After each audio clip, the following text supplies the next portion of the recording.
শুধু কি আমাদের সঙ্গেই হয় নাকি আপনাদের সঙ্গেও হয় বলুন তো? এই যে হঠাৎ করেই রাত ১টা বাজলে ২টা বাজলে ক্ষুধা লেগে যায়, কেমন লাগে বলুন তো? তো আমার জামাইয়ের নাকি খুব ক্ষুধা লেগে গিয়েছিল। তাই চিন্তা করছিলাম যে কি বানিয়ে দেওয়া যায় এত রাতে। তো চালের গুঁড়া ছিল, তো ভাবলাম চালের গুঁড়া দিয়ে কিছু একটা বানিয়ে দিই। তো এখানে আমি ১ কাপের মতো চালের গুঁড়া নিয়েছি। তো এখানে আমি আদা বাটা দিয়ে দিয়েছিলাম ১/২ চা চামচের মতো। তো তারপরে এখানে নিয়েছিলাম কাঁচামরিচের কুচি। এখানে আমি ৩ থেকে ৪টার মতো কাঁচামরিচের কুচি দিয়েছিলাম। আর দিয়েছিলাম এখানে পেঁয়াজ কুচি। এই একটার মতো পেঁয়াজ কুচি আমি এখানে নিয়েছিলাম, বড় একটা পেঁয়াজ।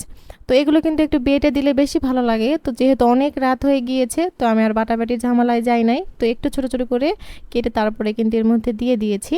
তো দিয়ে দেওয়ার পরে এখানে আমি স্বাদ মতো লবণ দিয়ে দিলাম। তারপরে ১ চিমটির মতো জিরা দিয়ে দিলাম, গোটা জিরা। এখানে কিন্তু জিরা গুঁড়াটা দিলেও ভালো হয়, আবার বাটা দিলেও তো আরও বেশি ভালো হয়। তো তারপরে এখানে আমি দিয়ে দিলাম ১ চিমটির মতো হলুদের গুঁড়া।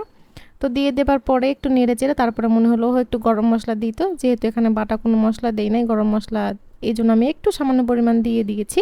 দিয়ে তারপরে এখানে আমি পানিটা অ্যাড করে দিলাম। তো অল্প অল্প পানি দিয়ে কিন্তু একটি গোলা তৈরি করে নিতে হবে। একবারে কিন্তু বেশি পানি দিতে যাবে না, তাহলে কিন্তু বেশি পাতলা হয়ে যাবে। যদিও এটা কিন্তু অনেক পাতলাই হবে, তো তবু আমি একটু একটু করে দিয়ে তারপরে কিন্তু মিশিয়ে নিচ্ছিলাম। আর এখানে কিন্তু আমরা ৩ জনই আছি।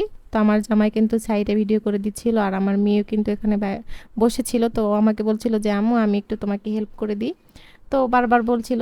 তো আমি বললাম আচ্ছা ঠিক আছে। তো ও কিন্তু খুব সুন্দর করে ঘুটে ঘুটে দিচ্ছিল। তারপরে এখানে আমি দিয়ে দিব একটি ডিম। তো ডিম যদি আপনাদের বাসায় বেশি থাকে তাহলে কিন্তু বেশি দিতে পারেন, বেশি ডিম দিলে বেশি মজা লাগে। তো এখানে আমি একটি ডিম দিয়ে দিলাম। দিয়ে দেওয়ার পরে দেখুন আমার মেয়ে খুব সুন্দর করে ঘুটে ঘুটে দিচ্ছিল।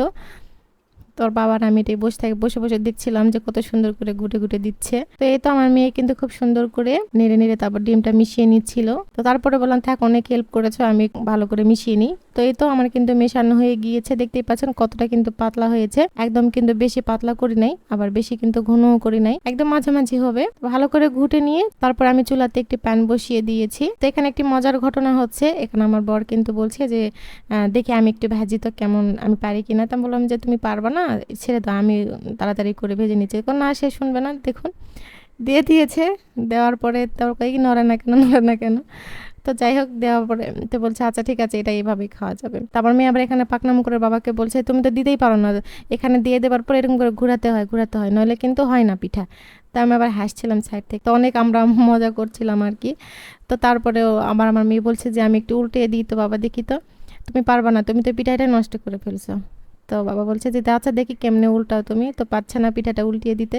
তোর বাবা আবার বলছে দেখো কেমন করে উল্টিয়ে দিতে হয়। তোর বাবা আবার ওই পিঠার উল্টিয়ে দিতে গিয়ে দেখেন ওর বাবা উল্টাতে পারছে না। আমার তো খুবই হাসি পাচ্ছিল, আমরা ৩ জনে অনেক হাসছিলাম।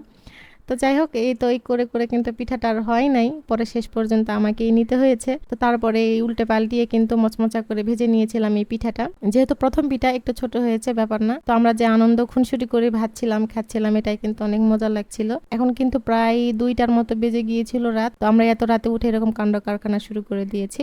তো যাই হোক, এই পিঠাটা ভাজা হয়ে গিয়েছে। তো আমি এখন একে একে সব পিঠাগুলো ভেজে নিব। তো এখানে আমি কিন্তু প্রথমে তেল দিই নাই, প্রথমে আমি যেই গোলাটা ছিল সেই গোলা কিন্তু দিয়ে দিয়েছি, তারপরে কিন্তু তেলটা দিয়ে দিয়েছি। তো তেলটা দিয়ে দেওয়ার পরে একটু পরে কিন্তু নিচেরটা তাড়াতাড়ি হয়ে যাবে, তারপরে কিন্তু উল্টিয়ে পাল্টে নিতে হবে। তো আমার জামাই কিন্তু মচমচা খেতে বেশি পছন্দ করে, তাই আমি একটু সময় নিয়ে একটু মচমচা করে ভেজে নিচ্ছিলাম আর কি। তো এই তো দেখতেই পাচ্ছেন একটা কিন্তু আমার ভাজা হয়ে গিয়েছে, এটা আমি উঠিয়ে রাখবো। ওইদিকে কিন্তু ওরা প্লেট নিয়ে বসে আছে যে কখন হবে কখন খাবে। তো আমি এইদিকে অনেক তাড়াতাড়ি করে চেষ্টা করছিলাম যেন তাড়াতাড়ি হয়ে যায়।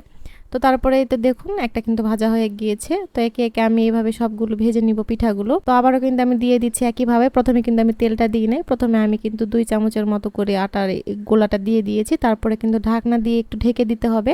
ঢাকনা দিয়ে ঢেকে দিলে খুব ভালো হয়, তাড়াতাড়ি উপরেরটা হয়ে যাবে, এতে করে সময় খুবই কম লাগবে। তো উপরেরটা কিন্তু হয়ে গিয়েছে, এখন আমি তেলটা দিয়ে দিব। এই পিঠা ভাজতে কিন্তু একটু তেলটা বেশিই লাগে, কিপটামো করলে কিন্তু চলবে না। তো যাই হোক, তেলটা দিয়ে দেওয়ার পরে কিন্তু এটা উল্টিয়ে দিতে হবে, নিচেটা কিন্তু তাড়াতাড়ি হয়ে যাবে তেলটা দেওয়ার সঙ্গে সঙ্গে। তো এটা ভেঙে গিয়েছিল, তো ওইদিকে আমার মেয়ে খুবই হাসছিল যে আম্মু পারছে না, ভেঙে গিয়েছে। তো যাই হোক, এভাবে কিন্তু আমি সমস্ত পিঠাগুলো মচমচে করে ভেজে নিয়েছি। তো এইভাবে কিন্তু পিঠা অনেকই মজা লাগে, আপনারা যদি বাসায় ট্রাই করেন তাহলে কিন্তু বুঝতে পারবেন কতটা মজার লাগে। আর যদি মশলাগুলো বেটে দিতে পারেন তাহলে তো আরো ভালো। তো লাস্ট পর্যন্ত আমি কিন্তু ভিডিওর ক্লিপটা নিতে পারি নাই যে কেমন হয়েছিল, যে আপনাদের একটু ভেঙে দেখাবো। এদিকে আমি ভাজতেছি আর এদিকে ওরা কিন্তু খেয়ে শেষ করে ফেলতেছে। তো যাই হোক, আজকের ভিডিও এই পর্যন্তই। তো কেমন লেগেছে অবশ্যই কিন্তু কমেন্টের মাধ্যমে জানিয়ে যাবেন। আজকের মতো বিদায় নিচ্ছি, আল্লাহ হাফেজ।